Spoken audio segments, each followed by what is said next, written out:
এক নং চিন্তামণিগড় কণামুখ গাঁও পঞ্চায়তৰ অন্তৰ্গত মিটং মথাইৰ পাৰত আমি মানে এটা কেম্প আছিলে আমাৰ মিটঙত মানে জালবোৱাত মানে এটা কেম্প আছিলে। সেই কেম্পটোত আমি তাত আমাৰ লগৰ এজনে মাছ মাৰিছিলে। আমি মাছ আনিব গৈছিলোঁ। মাছ আনিব যোৱাৰ ফলত মানে এখন দোকানৰ পৰা আমি লগৰ এজনক পঠাইছিলোঁ পানী কিনিবৰ কাৰণে। পানী 3টা বটল লৈ গৈছে, কিন্তু 3টা পানী বটল নিয়াৰ পাছত আমি দেখিলোঁ যে এইকেইটা আজমল ফাউণ্ডেশ্যনৰ পানী বটল হয়। তাত লিখা আছে নট ফৰ চেল বুলি, অনলি ৰিলিফ বুলি লিখা আছিলে। কিন্তু সেই পানী বটলকেইটা আমি ল'লোঁ। লোৱাৰ পিছত আমি ভাবিলোঁ যেন এই মানুহটোৰ ওপৰত এটা ভিডিঅ' কৰিব লাগিব। ভিডিঅ' কৰি যাতে আমি থানাত জনাওঁ। যোনটো সময়ত মানুহ পানীৰ কাৰণে হাহাকাৰ কৰি আছে।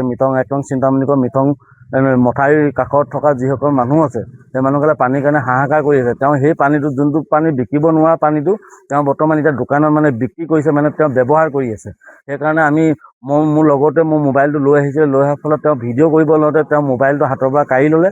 কাঢ়ি লোৱাৰ ফলত তেওঁ এখন খুকুৰি দেখাইছে। খুকুৰি দেখুওৱাৰ ফলত তেওঁ মানে ভাগি মানে ঘৰলৈ গুচি আহিছে। তাৰপিছত আমি আহিলোঁ। অহাৰ পিছত তাক কৈছে মানে মোবাইল যদি দৰকাৰ হয় মোবাইলৰ মালিকক লাগিব। তাৰপিছত আমি এতিয়া বৰ্তমান গৌৰীসাগৰ থানাত আহিছোঁ। আমি থানাত এজেহাৰ দিছোঁ লুটখোৱালি আৰু ৰাতুলালিৰ ওপৰত। কিন্তু গৌৰীসাগৰ আৰক্ষীয়ে যাতে উচিত তদন্ত কৰে যেন। চিন্তামণিগড়ত আজি দিনৰ প্ৰায় 6:30 বজাত আমাৰ চিন্তামণিগড় মিটং পৰা এখন দোকানত লুটখোৰালি, ৰাতুলালি, তেওঁৰ দোকানত মানে পানী বটল বিক্ৰী আছিলে। মই প্ৰায় 6:30 বজাত গৈছিলোঁ পানী বটল 3টা আনিবলৈ। পানী বটল 3টা আনিব যাওঁতে তাত লিখা আছিলে কোনো মানে কাৰণত বিকিব নোৱাৰে, অনলি ৰিলিফৰ কাৰণে, আজমল ফাউণ্ডেশ্যনৰ আছিলে।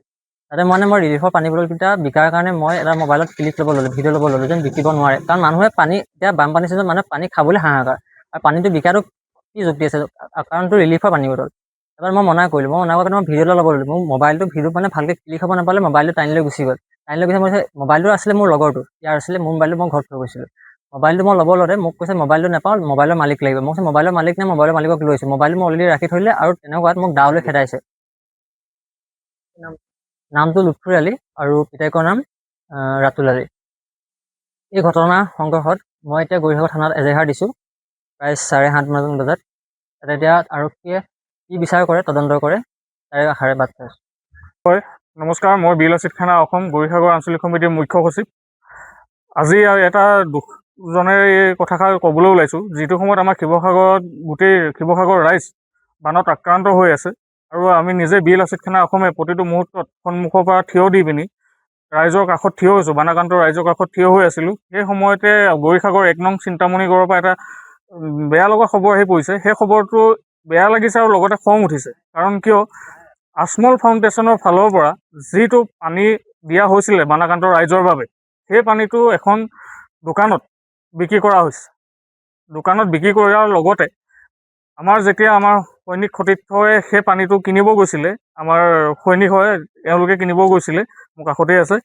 যেতিয়া কিনিব যোৱাত তেওঁলোকে দেখিলে যে আজমলৰ পানীটো বিক্ৰী কৰি আছে, আৰু তেওঁলোকে যেতিয়া প্ৰশ্ন কৰা টাইমত আৰু ভিডিঅ'টো অন ৰাখিছিলে মোবাইলৰ, সেই মোবাইলটো কাঢ়ি ৰাখি অকণমান গুণ্ডা টাইপৰ আচৰণ তেওঁলোকে কৰিলে। আচৰণ কৰাত যেতিয়া মোলৈ ফোন আহিল যে দাদা আমাক এনেকুৱা এটা পৰিস্থিতি কৰিছে, আমি কি কৰোঁ? মই বোলো তোমালোক সোনকালে গৌৰীসাগৰ থানাত আহা, থানাত আহি উপস্থিত হোৱা। আৰু সেইমতে তেওঁলোকে থানাত আহি এখন এজাহাৰ দিছিলে। সেই এজাহাৰ ভিত্তিত উঠাইছিলে মানুহজনক, যিজন লুথু ৰহমান বুলি কয়। সেই ব্যক্তিজনক যেতিয়া থানালৈ মতা হ'ল, মতাৰ পিছত এতিয়া তেওঁ কৈছে যে এই পানীটো মই বিক্ৰী কৰা নাই, মোৰ দোকানত ৰাখিছিলোঁ। আৰু যদি আপুনি দোকানত ৰাখিছিলে সেই পানীটো, তেতিয়াহ'লে এই ল'ৰাকেইজনক বিক্ৰী কৰিছিলে কিয়? বিক্ৰী কৰিছে কৰক, কিন্তু আজমল ফাউণ্ডেশ্যনৰ পানীটো বিক্ৰী কৰাটো সেইটো এটা ইলিগেল। আৰু অলৰেডি আজমল ফাউণ্ডেশ্যনৰ তাত নট ফৰ চেল লিখা আছে। লিখি থোৱাৰ পিছত তেওঁ কি সাহসত বিক্ৰী কৰিব পাৰিলে সেই পানীটো? আৰু তেওঁ এজন নজনা নুশুনা ব্যক্তি নহয়। তেখেত যিমানটো মই শুনা পাইছোঁ, তেওঁ এটা চৰকাৰী চাকৰিত কৰ্মৰত হৈ আছে।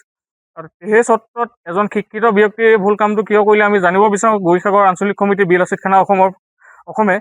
আৰু লগতে যিটো পানী বটল 10 টকা দামত বিক্ৰী হয়, সেই পানী বটলটো তেখেতে 15 টকা দামত কেনেকৈ বিক্ৰী কৰিব পাৰিলে? তাৰ আমাৰ প্ৰশ্নৰ উত্তৰ লাগিব শীঘ্ৰে। বিলচিত খানা অসমৰ এইটো প্ৰতিক্ৰিয়া। গৌৰীসাগৰ আঞ্চলিক সমিতি, মই ভাস্কৰ অসম। ধন্যবাদ।